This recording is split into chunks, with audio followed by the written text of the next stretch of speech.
Hello, it's me, Drone the Druid. I'm that cool uncle that teaches you things your parents never wanted you to learn. Like your first curse word, where to hide your stash of sweets so your mother won't find them, how to make friends, especially with the quiet kid in class, because it'll be better for you in the long run, trust me. How to throw a punch to the gonads when someone won't quit bullying you and your new quiet friend. How to hide a dead body. I mean, how to play hide and seek with totally willing participants. Well, and then there's Wellskating. That's right, this is a crash course into the basics of Wellskating, as well as Shatterskating for the hunter. We will be covering the key basics, as well as a few tips and tricks depending on what you'll be using either skating tech for. Chances are you clicked on this video because you're tired of being that one guy in the fire team who gets left behind because all your friends are alpha male skating pros and you're stuck as the beta burst gliding triple jump sword lunging guardian whom Zavala doesn't even acknowledge. And that guy sucks every guardian's day. All jokes aside, you clicked on this video to learn how to utilize this tech to achieve encounter skips, speed runs, or just to have fun, which is why I learned how to do this in the first place. So let's hop right into the guide. First, you'll need a Warlock with the Well of Radiance Super. For the Hunter, you'll need to be on Stasis with the Shatter Dive aspect equipped, and both of these will require a sword with the perk Eager Edge. You can pick up either one of these two swords from Dares of Eternity called the Half-Truths or the Other Half. Both will drop with this perk, and the Half-Truths will most likely be the one to drop first for you, unless you're like me and got the other half on your second Dares pool.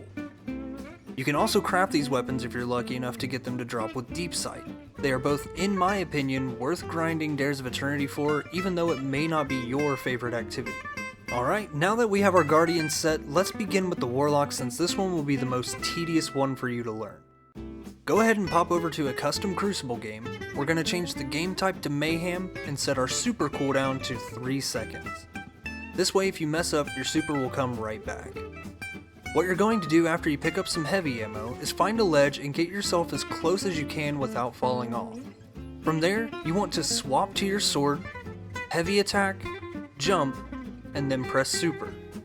The timing for these inputs need to be as close as possible to each other as you can get them, and it's going to require a bit of practice. But once you've gotten those key combinations down right in the sweet spot, your Warlock will go sailing off into the sunset.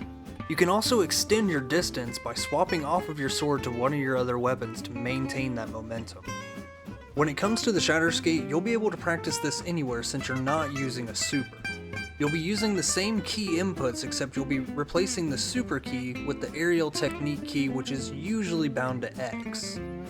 So again, it's swap to your sword, heavy attack, jump, and then Shatter Dive. Once you've mastered both of these standing still at the edge, you'll want to practice running towards the edge and activating the skate. This will require a little bit more practice, but if you've made it to this point, the hardest parts are over. And after a while, you will have it down pat to where you could activate this skate anywhere, whether it be the Wellskate or the Shatterskate. Alright, now it's time for some tips and tricks to go along with this before we wrap up the video. Key binding should always be set to your preference and comfortability, however there is one key binding I cannot live without that made the learning process easier, and that is binding weapon swap to scroll wheel. I find it easier this way so my left hand doesn't get confused with all of the other inputs. An alternate key binding setup you could use if you're looking to use Wellskating in, for example, lining up an encounter skip, would be setting a secondary keybind on your heavy attack, jump, and super, or the aerial tech for hunters.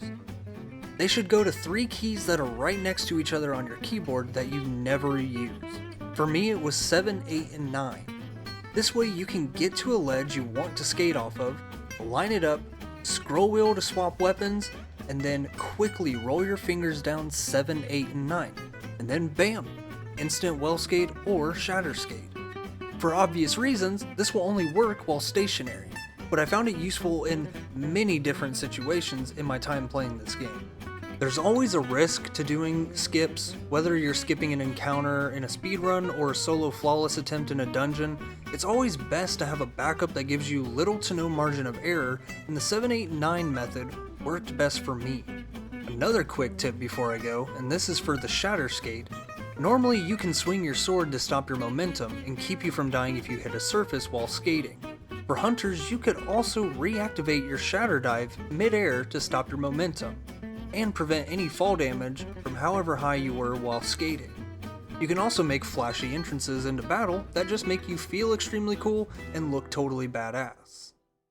And that's it guys, that's the beginner's guide to Wellskating and Shatterskating. I encourage you to check out some other YouTubers who can help take your skating journey even further than what I've taught you here. Feel free to check out my solo flawless attempts at Grasp of Avarice and the Pit of Heresy.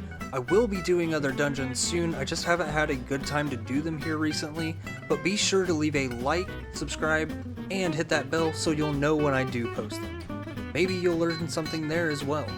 Thank you guys for watching, and I will see you in the next one.